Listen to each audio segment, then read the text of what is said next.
Welcome and thank you for joining us on Birth Mother Matters in Adoption with Kelly Rourke-Scary and me, Ron Rains, where we delve into the issues of adoption from every angle of the adoption triad. Do what's best for your kid and for yourself, because if you can't take care of yourself, you're definitely not going to be able to take care of that kid, and that's not fair. And I know that my daughter will be well taken care of with them. Don't have an abortion. Give this child a chance. All I could think about was needing to save my son.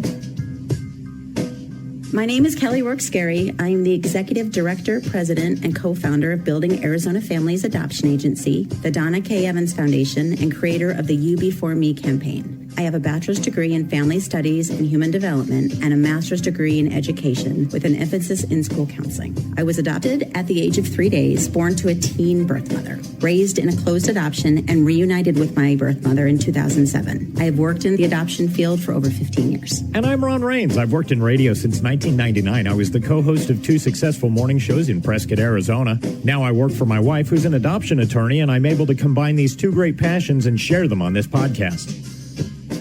If you enjoy this podcast, make sure to rate and review us on whatever platform you use to listen to us, and follow us on Facebook, Instagram, and Twitter.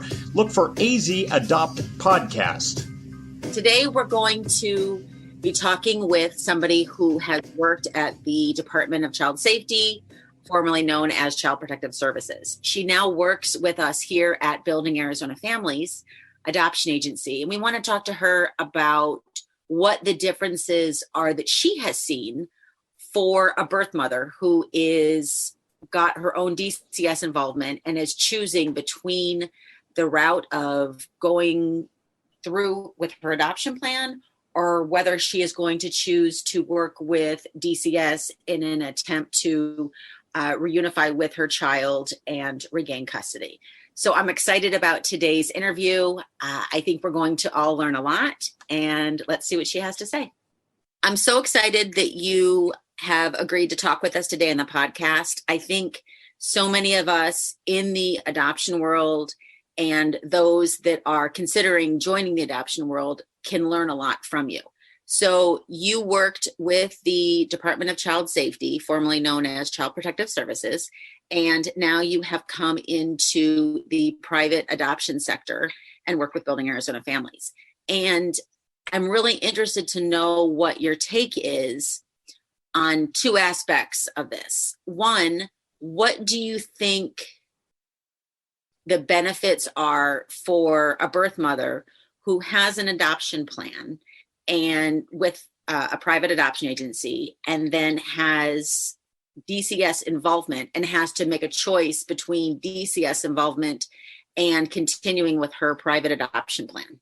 Just having that assurance that they will be able to still receive updates on baby's health, pictures on how much they've grown, and just accomplishments throughout their life that may not be available to them by continuing with a plan with DCS. And do you see a lot of, or have you seen in the past situations where a woman chooses DCS with, the initial intent to reunify, and then it just doesn't go as planned for her? She doesn't follow the plan that DCS has put into place, and therefore has a closed adoption because DCS, to my knowledge, doesn't offer open adoptions.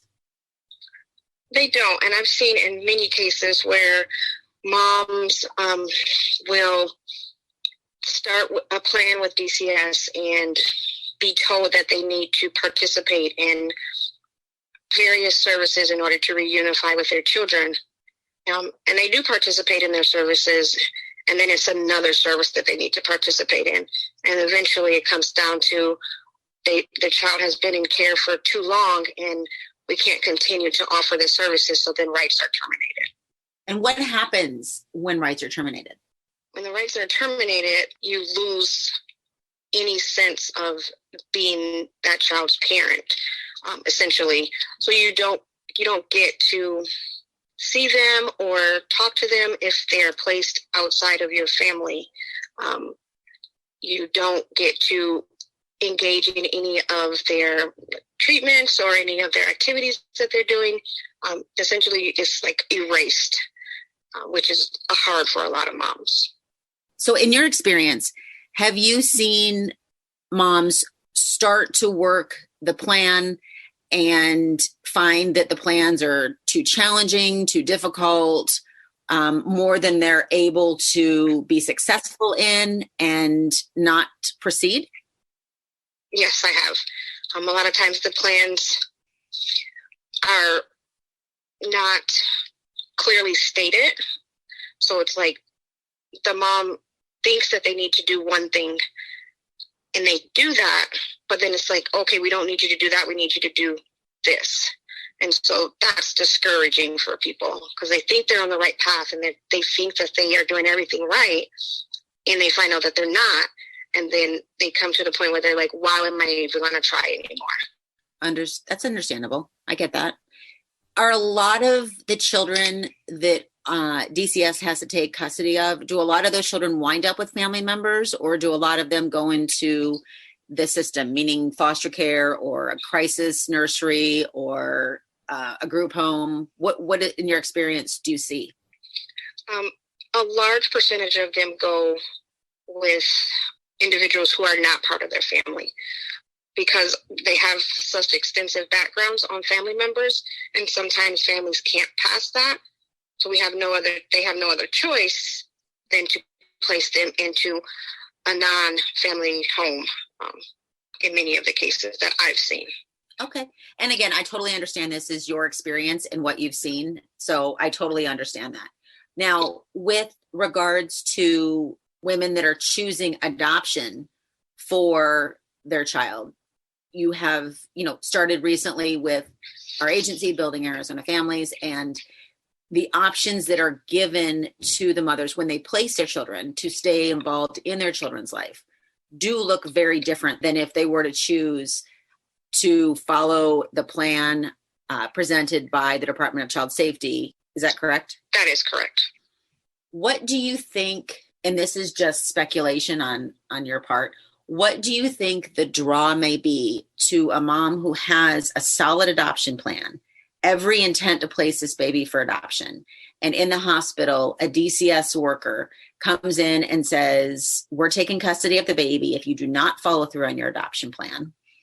And the mom is then, kind of blindsided by DCS coming in. And then instead of staying on course with their solid adoption plan, they then detour and choose DCS. What do you think is the root of that decision? I think the root of that decision is that when DCS does come to the hospital, they make it seem easy and they make it seem quick. So they give this assumption to the birth mothers that as long as you do this, you're going to get your baby back.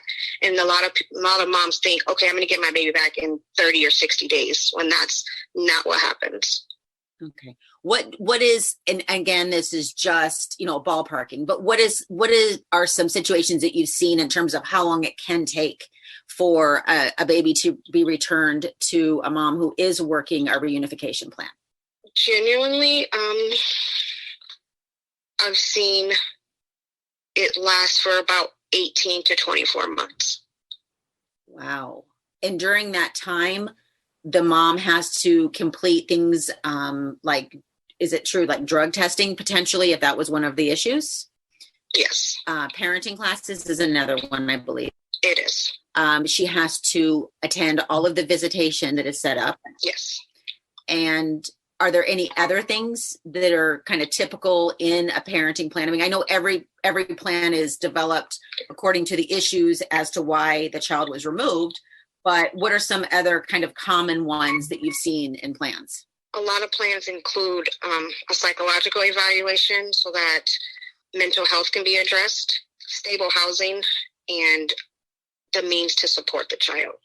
Is there any advice, or if you could say something to a mom that is deciding between continuing with her adoption plan and following through on that versus having, choosing the DCS route and having her baby go into state custody? I think the advice that I give is to ask the DCS worker those hard questions that they may not want to answer, and then meeting with your case manager at the adoption agency to weigh the options, because it's not as cut and dry as what DCS provides to you when they're at the hospital.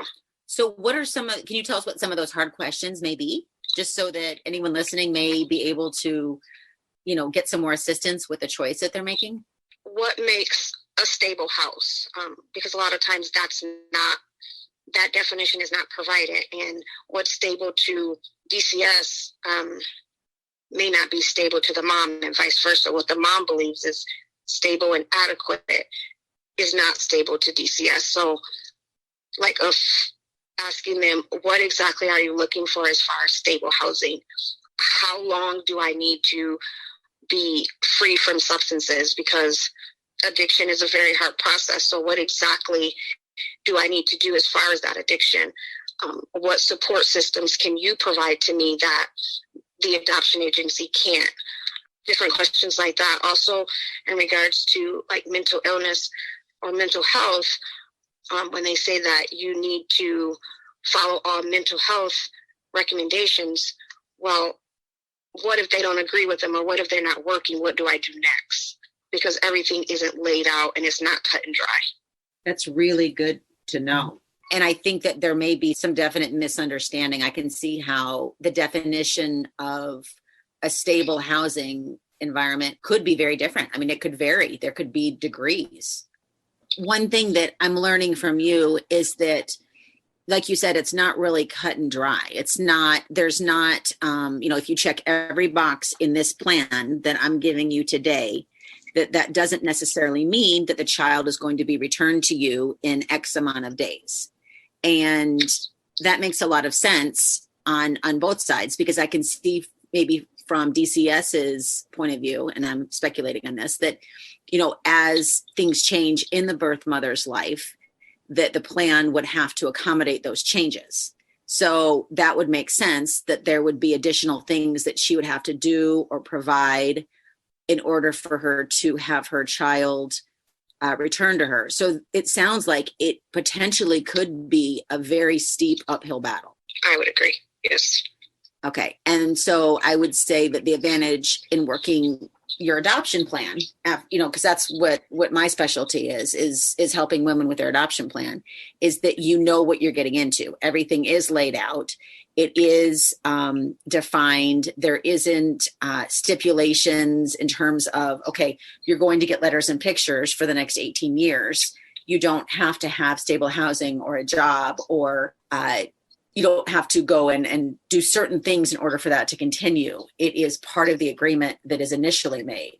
So basically, it sounds like in order to stay permanently in your child's life, choosing open adoption is the most secure way to do it without there being risks that you're taking. Would you? Yes, definitely. Yeah, so you'd agree with that. Okay. In your experience, do you think that when women are at the hospital and they're blindsided by DCS showing up at the hospital and talking with them and telling them, that now, no matter if you choose your adoption plan or not, you're not taking the baby home. The baby's either going with the adoptive family or it's going into state custody.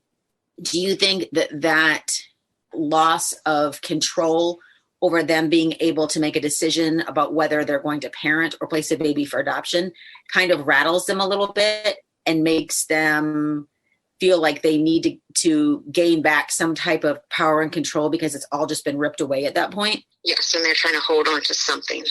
At DCS, were you kind of trained to give these birth mothers a little hope and say, if you work the program, you can get your child back? Or was it just kind of human nature to give them that hope? You were trained to give them that hope, to tell them, if you do this, and this, you're going to get your baby back. And how often do you think you saw it that they did get the child back?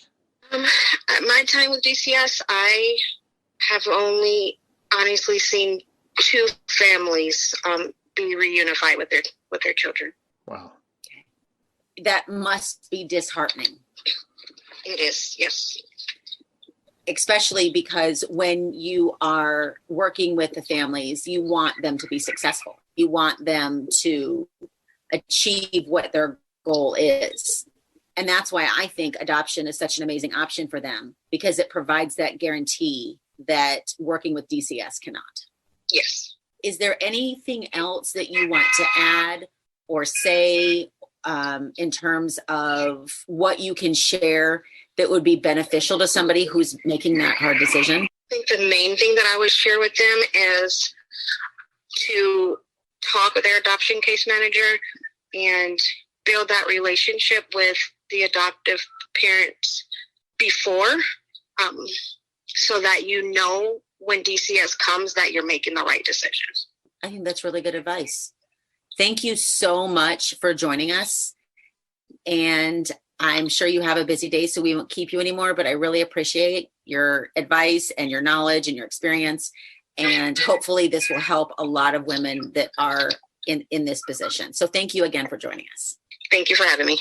Also, just by way of disclaimer, we want to make it clear that the views, opinions, and insights expressed by our guest are those of our guest alone, and they don't necessarily reflect those of Building Arizona Families as an entity or those of the Birth, Mother Matters, and Adoption podcast. We have a pregnancy crisis hotline available 24/7 by phone or text at 623-695-4112, or you can reach us on our toll-free number at 1-800-340-9665. We can make an immediate appointment with you to get you to a safe place, provide food and clothing, and help you get started on creating an Arizona adoption plan, or just give you more information. Check out our blogs on our website at azpregnancyhelp.com and follow us on Facebook, Instagram, and Twitter by looking for AZ Adopt Podcast. If you enjoy this podcast, make sure to rate and review us on whatever platform you use to listen to us. Birth, Mother Matters, and Adoption was written and produced by Kelly Rourke-Scary and edited by me. Thanks go out to Grapes for letting us use their song I Don't Know as our theme song. Join us next time on Birth, Mother Matters, and Adoption. For Kelly Rourke-Scary, I'm Ron Rains, and we'll see you then.